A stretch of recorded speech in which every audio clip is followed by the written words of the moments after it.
Olá, queridos, tudo bem? Bem-vindos aí a mais um momento do nosso estudo da Palavra de Deus, continuando a nossa meditação nos Evangelhos sinóticos. Nós vamos entrar hoje, de fato agora, no ministério de Jesus, quando ele inicia então, por volta ali dos seus 30 anos, a revelação desse ministério, né?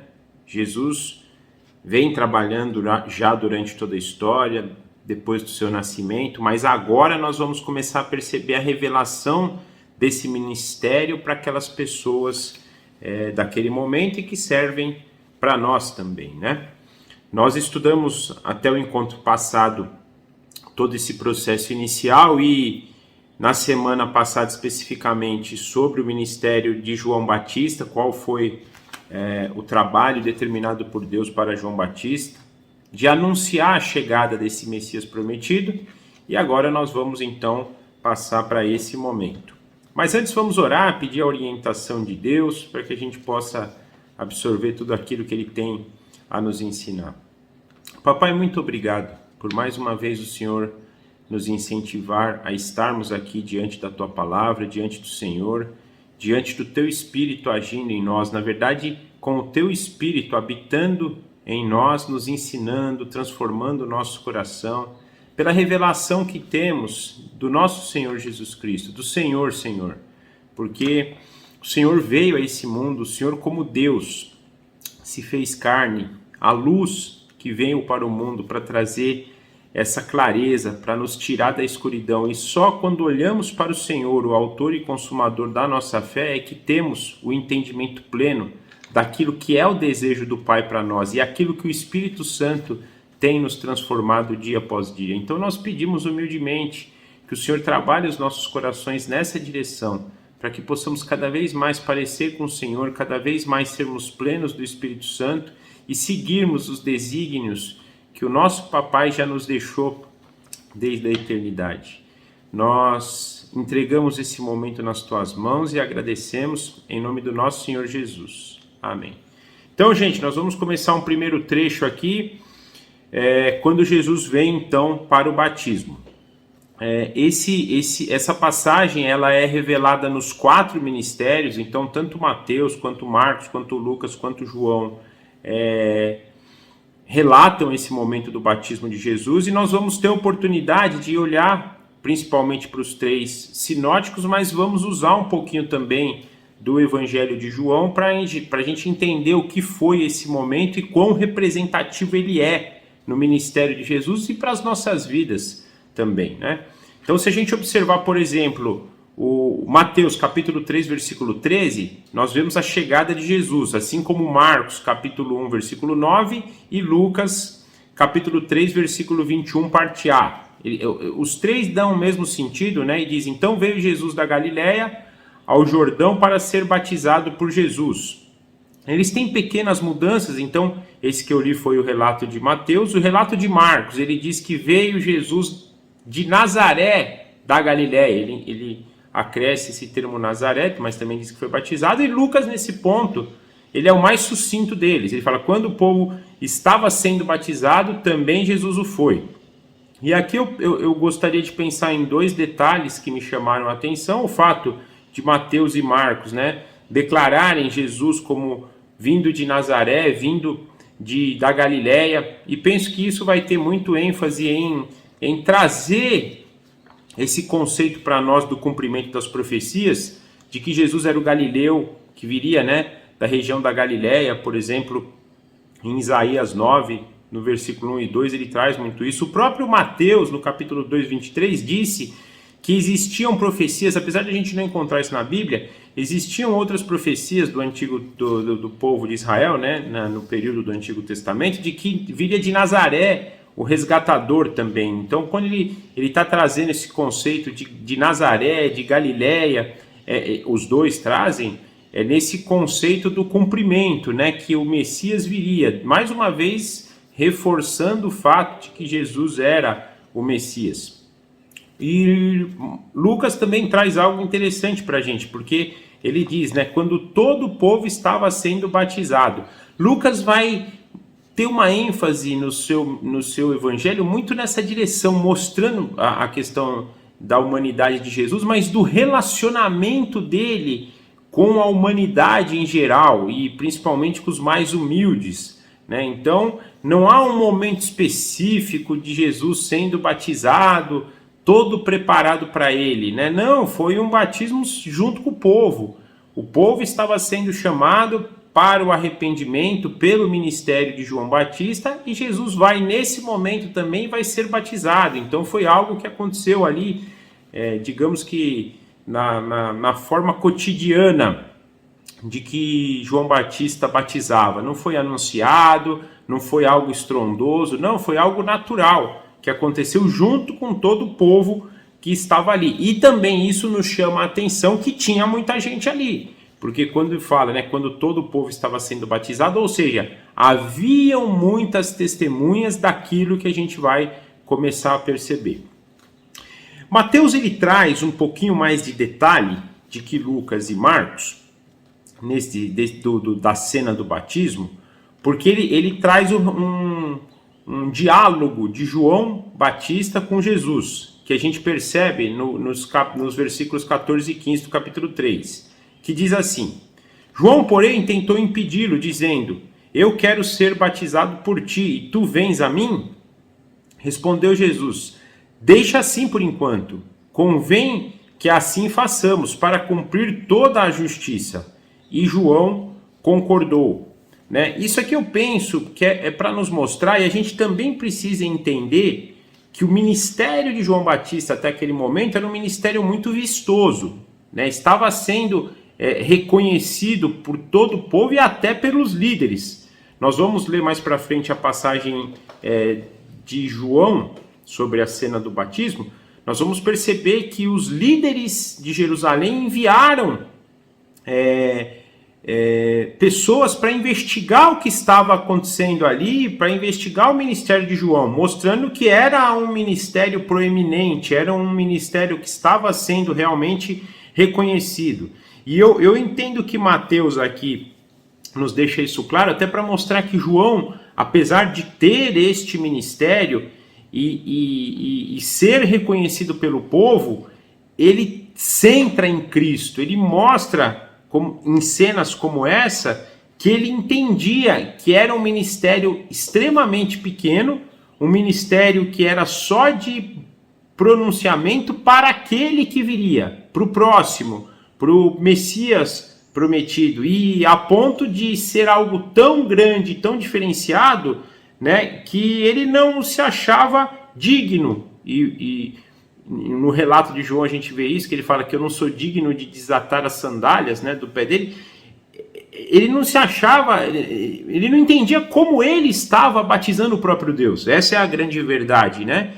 Ele fala, né, eu preciso que o Senhor me batize, mas o Senhor quer que eu te batize? Na cabeça de João isso ficou, né, meio que como uma dúvida, e é o que Mateus traz para a gente, né? E Jesus fala, fique tranquilo, isso é para cumprir todo o propósito que foi designado, então é conveniente, convém que a gente faça isso por enquanto, para que realmente toda a justiça necessária para a obra de redenção seja realizada, né? E João, muito obedientemente, ele concorda e então aceita, né, batizar Jesus. Continuando, aí nós vamos entrar na cena do batismo, né?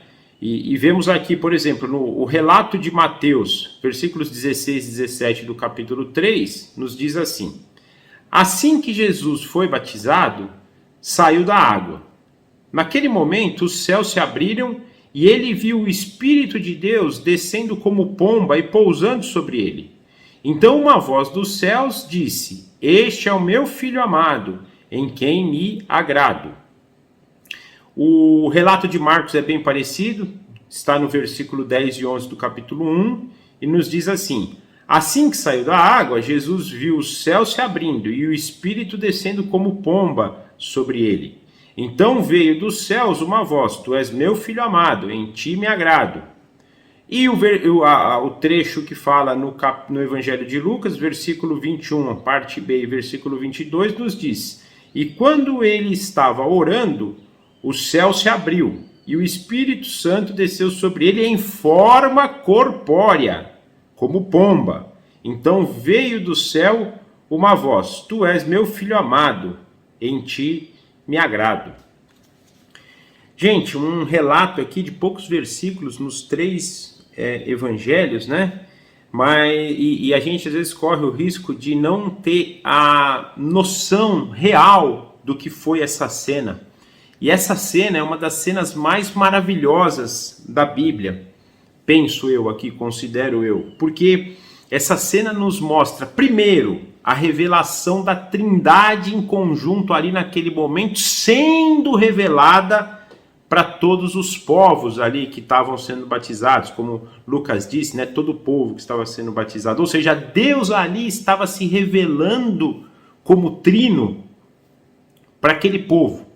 Povo que tinha, e até hoje tem, os próprios judeus têm isso muito hoje, um conceito monoteísta, mas não só monoteísta, porque nós somos monoteístas também, nós acreditamos num único Deus, mas monoteísta no sentido eterno, essencial e também de pessoa, como sendo Deus uma única pessoa. Mas aqui nós estamos percebendo que o único Deus que nós cremos e somos monoteístas, ele consiste em três pessoas: Pai, Filho e Espírito Santo. Nessa cena aqui, o Filho sendo batizado, o Pai proclamando o Filho, reconhecendo o Filho e dizendo que é o Filho ao qual ele se agradava, e o Espírito em forma corpórea, como o próprio Evangelho de Lucas diz, confirmando, chancelando, este é o Filho de Deus. E nós vamos ver em algumas passagens essa união disso. Né? Porque, não, tudo bem, então Deus era o Pai, mas Jesus era o Filho. Não, é claro que o Filho também é Deus. E eu vou mostrar alguns pontos aqui para vocês sobre isso. Outra coisa importante que eu penso que às vezes a gente pode cometer algum erro quando a gente olha para essa passagem é entender que isso não foi real, que isso pode ser algo abstrato, alguma forma de alguma mensagem que essa cena pode trazer para a gente, mas isso foi real. Ou seja, os céus se abriram realmente.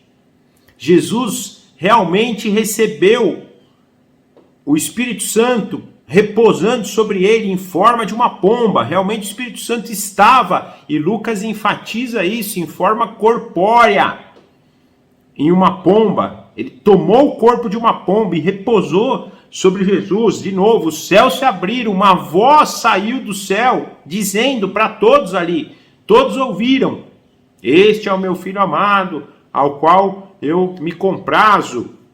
Então foi algo real. Às vezes a gente tende a espiritualizar um pouco essa cena, mas a gente precisa tomar cuidado, porque é uma cena maravilhosa e real, e ela precisava cumprir para aquele povo na época, e precisa cumprir em nosso coração também a mensagem que essa passagem traz, e nós vamos discutir daqui a pouco a importância de a gente entender a mensagem que essa passagem estava trazendo e traz para nós também. Um detalhe que eu achei interessante que Lucas citou também é que os céus se abriram quando Jesus estava orando. Os outros dois evangelistas, Mateus e Marcos, não citam isso, mas Lucas sim. Então, enquanto ele orava, os céus se abriram. Acho que isso também é um detalhe importante para a gente entender o poder da oração, o quanto a oração ela produz essa união, essa comunhão, esse agrado do nosso Deus. Quando nós oramos, e principalmente aquelas orações, não a gente também às vezes ora muito automaticamente, né? Mas aquela oração verdadeira, pura, de conversa, de entrega, de relacionamento, ela traz consequências muito positivas do céu. E a gente precisa ter isso também como um incentivo para a gente. E Jesus, então, orando, os céus se abrem e tudo que a gente viu aqui acontece. né? E um detalhe importante, né? Que é a mensagem. Então, falando um pouquinho dessa mensagem, que é esse momento. Tudo isso estava servindo de testemunho. Se a gente olhar o trecho de que João fala sobre o batismo, isso está lá no capítulo 1, versículo 30 a 34, nós vemos assim: este é aquele a quem me referi, quando disse, vem depois de mim um homem que é superior a mim, porque já existia antes de mim. Eu mesmo não o conhecia, mas por isso é que vim batizando com água, para que ele viesse a ser revelado a Israel. Então João deu o seguinte testemunho: eu vi o Espírito descer do céu como pomba e permanecer sobre ele. Eu não o teria reconhecido se aquele que me enviou para batizar com água não me tivesse dito, aquele sobre quem você vir descer e permanecer, o Espírito descer e permanecer, esse é que batiza com o Espírito Santo. Eu vi e testifico que este é o Filho de Deus. João vai no cerne da questão. Essa cena do batismo tinha esse propósito. Apresentar, é o início, né, do ministério de Jesus, mas apresentar primeiro para João, que era o precursor, e depois para todo o povo que estava ali na redondeza. Este é o Filho de Deus. É aquele que vem batizar com o Espírito. Vocês estão... O povo ficou todo oriçado ali naquela época, até a ponto dos líderes mandarem interrogar João sobre o batismo de água. E olha que maravilha. Não. João batizava com água. Mas estava vindo alguém agora que tem um batismo muito superior. Porque o batismo de água, eu gosto de relacionar muito isso a arrependimento, mas Jesus vem nos batizar com muito mais que isso. Jesus vem nos batizar com o Espírito Santo, ou seja, o próprio Deus habitando em nós. Essa era a mensagem, o Filho de Deus. E nós vamos perceber que esse Filho foi também anunciado lá como Messias no Antigo Testamento. Agora estava iniciando o seu ministério e João estava conhecendo tudo aquilo que Deus vinha falando com João que iria acontecer e ele ia proclamar, estava acontecendo ali. Então era uma cena de testemunho, uma revelação do próprio Deus, de que Jesus era o seu filho. Iniciava ali então o seu ministério, que era um ministério que ia terminar no batismo com o Espírito Santo. A partir da sua obra, nós poderíamos ser batizados com o Espírito. Vocês sabem que eu vi uma coisa interessante, né? Uma pessoa falando, eu achei isso bem legal. A cena de nós chegando no céu, né? E a gente vai querer falar, principalmente com os santos, né? Do Antigo Testamento. Então nós vamos chegar lá diante de Isaías. Como é que foi você profetizar, né? Recebendo a palavra de Deus? Ou para Abraão, nossa Abraão, como é que foi ser amigo de Deus?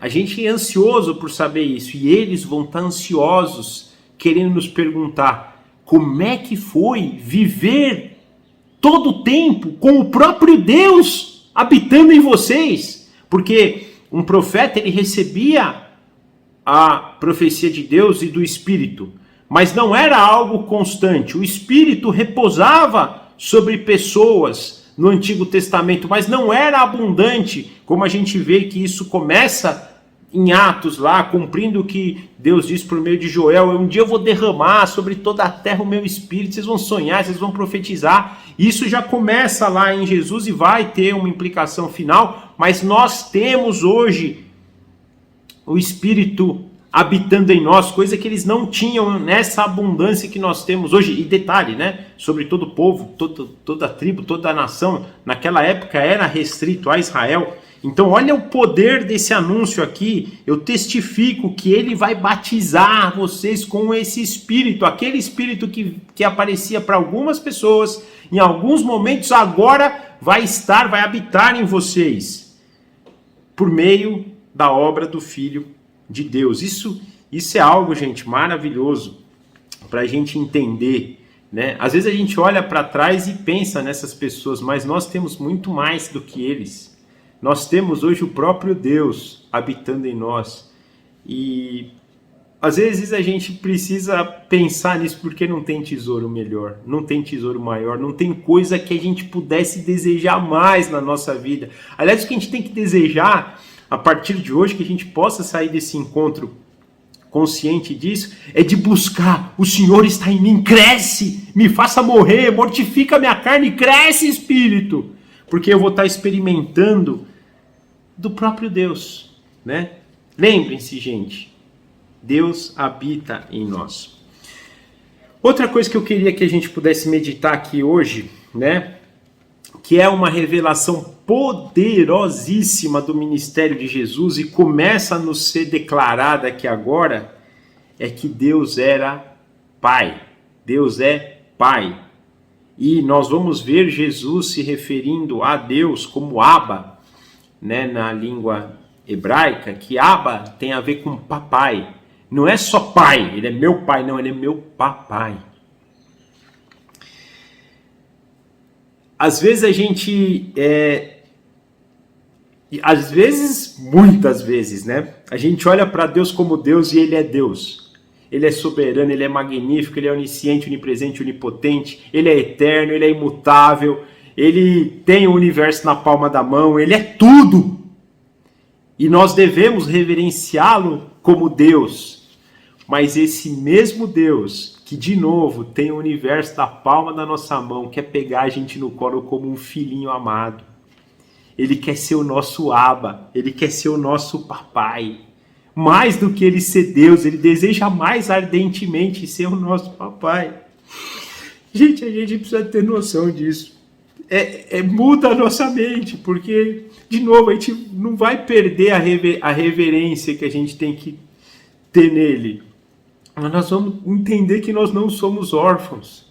Nós temos um Pai que quer nos amar, que deseja estar conosco, que quer cuidar da gente, que já deu pra gente tudo que a gente precisava e agora quer construir um relacionamento de Pai conosco. Isso é muito emocionante. A gente deixa isso passar, a gente olha para Ele como Deus, reverencia, cultua Ele como Deus, muitas vezes faz as nossas disciplinas espirituais pensando nele como Deus, mas Ele quer se revelar para a gente como Pai. Ele está mostrando isso, esse é o Filho dele amado, e nós hoje somos filhos amados dele. Isso é importante para a gente, é uma das revelações mais poderosas que a gente precisa ter em mente. Deus sempre quis isso, tá? Não é que é algo do Novo Testamento, né? Infelizmente Israel se perdeu nesse caminho, né? A gente percebe, por exemplo, Isaías 64:8 falando isso. Contudo, Senhor, Tu és o nosso Pai, nós somos o barro, Tu és o olheiro, todos nós somos obras das Tuas mãos. O próprio Isaías, no capítulo 63, versículo 16, diz: Entretanto, Tu és o nosso Pai. Abraão não nos conhece e Israel nos ignora. Tu, Senhor, és o nosso Pai e desde a antiguidade te chamas de nosso Redentor. Aqui mostrando também essa ligação do Pai, do Redentor, e o Redentor é Cristo, e Deus também, e Jesus como Cristo. Mas que a gente saia daqui hoje com esse entendimento, gente, que Ele é Deus, Ele é perfeito, Ele é soberano, Ele é justo, Ele é eterno, Ele é imutável, Ele é onisciente, onipresente, onipotente, Ele é tudo. Mas mais do que tudo isso, Ele é o nosso Pai, Ele quer ser o nosso Pai. E nós não somos órfãos, nós não estamos sozinhos nessa caminhada. E o amor dele, a gente já estudou e vai sempre lembrar disso, é provado quando ele entrega o seu unigênito. Esse filho aqui que ele está apresentando para nós no batismo, Jesus, para nos salvar. Uma coisa só, eu vou mudar um pouco o assunto rapidinho, só aproveitando o momento, só para nos ter em mente. Às vezes a gente olha, gente, e fala assim, lá no céu não vai ter mais sofrimento. É verdade, não vai ter, Deus vai enxugar todas as nossas lágrimas, nós vamos entender tudo. Mas eu acho que ainda vão ter coisas que a gente passou aqui, que a gente pode julgar ser sofrimento, mas que vão estar lá para mostrar isso, para mostrar o cuidado, o amor. Uma dessas coisas são as marcas na mão de Jesus. Jesus está lá hoje reinando no céu, e vai reinar por toda a eternidade com o furo dos cravos da cruz. Você fala, poxa, mas Jesus vai olhar e não sofre, porque foi um momento de sofrimento grande, não só em relação a físico, mas principalmente espiritual, porque foi um momento que ele esteve desconectado do Pai e do Espírito por um curto tempo na história. Por toda a eternidade eles não estavam unidos, porque ao carregar o nosso pecado ali, ele estava sendo punido como um homem, só homem. E a gente precisa, e Jesus está lá, e a gente precisa entender isso vendo, né? Não que ele vá olhar para aquilo com tristeza, porque aquilo foi a vitória dele. E às vezes não, penso que todos os sofrimentos vencidos aqui são vitórias que a gente tem a nível celestial. Nós podemos enxergar como derrota a nível natural, a nível terreno, mas a nível celestial não. Como Jesus, para quem não conhece Jesus, não sabe a obra dele, vê-lo na cruz pregado, morrendo, não entende, ainda zoa, né? Fala, se você realmente é filho de Deus, desce daí com o teu poder, ainda zomba dele, mas não entende que isso na verdade é uma vitória. E o próprio Pai que não poupou seu próprio filho unigênito para ter uma família, para ter outros filhos, está nos dando isso. Então que a gente possa tomar posse disso hoje, ter Deus como nosso papai, nosso cuidador, aquele que está trabalhando para a nossa vida ser cada vez mais parecida com a vida do nosso primogênito, o unigênito que se tornou primogênito de muitos filhos de Deus. Isso precisa estar claro para a gente, né?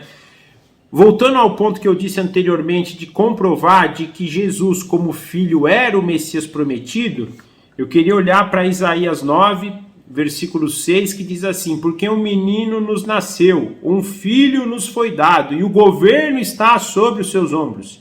E ele será chamado Maravilhoso Conselheiro, Deus Poderoso, Pai Eterno e Príncipe da Paz. Ou seja, esse momento do batismo também é a revelação que ali era o Filho de Deus, que ali era o Messias prometido, né? Então, que a gente possa sair desse momento hoje com esse entendimento fortalecido em relação ao batismo de Jesus, mas em relação a Jesus como um todo, o Filho de Deus, o primogênito. E nós hoje somos filhos de Deus também, em adoção por Jesus Cristo.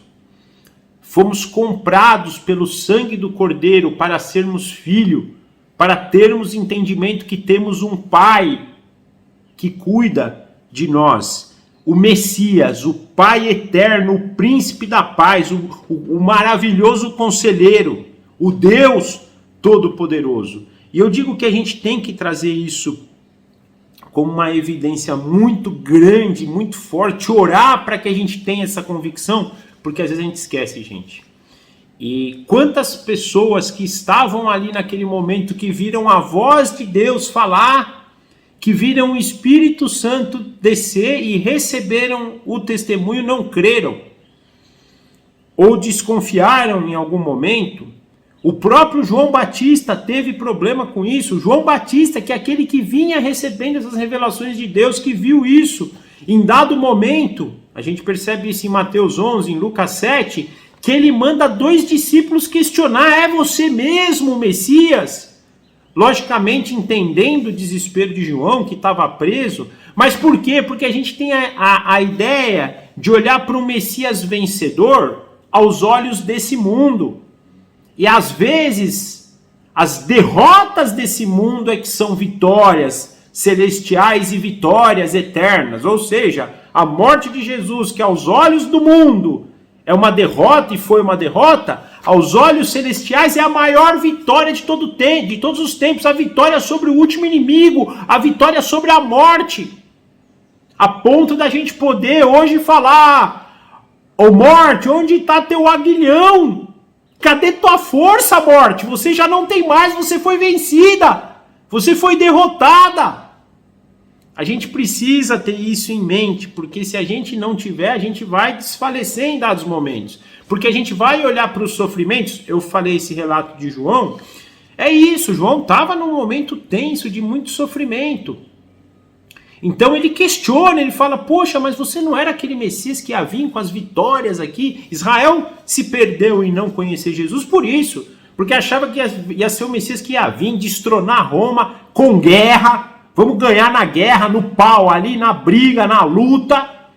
E Jesus, como nós vamos estudar na sequência dos evangelhos, ele vai ressignificar o que é isso.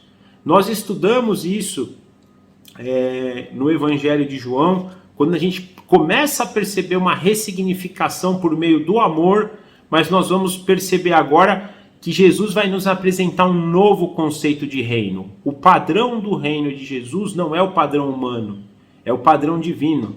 Não é um padrão aqui da terra, é um padrão do céu. E nós vamos estudar durante a nossa caminhada nos evangelhos sinóticos o que é esse padrão. Então, que hoje seja um início para a gente de abrir os nossos olhos, da gente poder ter claro na nossa mente o que é a verdadeira vitória em Cristo, o que realmente isso impacta na nossa vida e de como nós podemos viver agora tomando posse destas vitórias que Jesus traz para a nossa vida. Isso é muito importante. E essa cena do batismo eu penso que é muito importante para a gente meditar nesse testemunho de Jesus como Messias, de Jesus como Filho de Deus e de Deus como nosso papai, é o que deve moldar a nossa vida a partir de agora. Se já não tem nos moldado, e quem já está sendo moldado por isso é bem-aventurado, porque com certeza tem mais paz no coração de quem não conhece isso, mas para quem ainda não tem isso, que possa começar a crescer nessa verdade, gente, para que a gente possa ter entendimento do nosso papai, do nosso Senhor e do Deus em espírito habitando em nós. E com isso entender aquilo que nós precisamos moldar na nossa vida para seguir esse caminho da melhor maneira possível. Amém? Espero que vocês tenham gostado. Desculpa da emoção na aula, mas foi, gente, foi espontâneo, foi natural, porque realmente quando a gente tem essa revelação do Espírito, o Espírito trabalhou no meu coração muito isso agora há pouco. É muito bonito, é muito bom a gente saber que a gente tem um papai, o Criador de todas as coisas, aquele que mede o universo na nossa mão, é aquele que está pegando a gente no colo, está cuidando da gente, está se relacionando. E só para fechar esse conceito, se relaciona com todas as coisas, tá? Eu brinco muito com pessoas que falam assim, mas Deus não vai olhar para o meu problema. Deus tem tantos problemas para resolver e não vai olhar para o meu. Isso é um dos maiores pecados que a gente pode dizer. Não por nós, porque é uma falsa humildade que a gente tem, mas a gente está deixando de reconhecer Deus como Criador. Deus conhece já. Não é que Deus não vai olhar para o meu problema porque ele tem outros problemas para resolver. Mentira! Deus é muito, muito, muito, muito grande. Ele já viu. Deus vê tudo. Deus não vê um cabelo de uma pessoa na face da terra sem saber, um cabelo cair sem saber. Deus conhece, porque não é sobre nós, é sobre Ele. Ele é muito, muito, muito, muito, muito grande. E Ele vai olhar para todos os nossos problemas, para todas as nossas atividades, não só problemas, as nossas atividades, as nossas conquistas também. A nossa vida tem que ser plena, tudo, cada minuto, cada conquista, cada atividade. Deus quer ser nosso papai, quer estar conosco, seja no lado profissional, no lado pessoal, no lado familiar, nos relacionamentos, seja na igreja, na forma que for. E Ele tem poder para isso. Qualquer coisinha, no mínimo detalhe, Ele já sabe. E Ele tem poder para estar com a gente e não vai faltar para ninguém, tá? Não fica com essa falsa modéstia. Se Ele olhar para o meu, vai esquecer do próximo. Não, Ele olha para o seu e olha para o do próximo. Porque é um Deus infinito, um Deus imutável, eterno, onisciente, onipresente, onipotente, tudo. E nosso Pai, nosso papai. Amém, gente? Mais uma vez, obrigado. E nos vemos, eu vou orar terminando, né? E a gente nos vê então na semana que vem.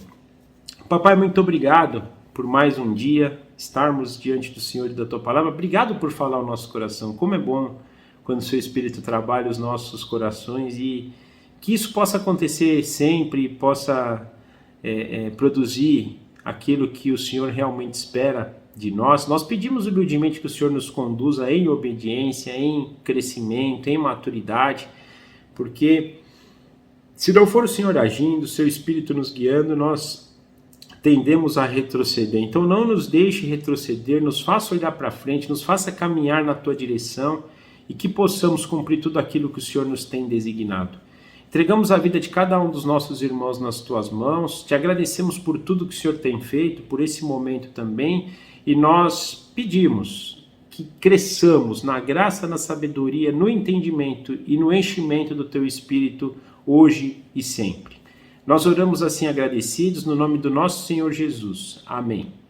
Tchau, gente. Obrigado. Forte abraço. Até a semana que vem.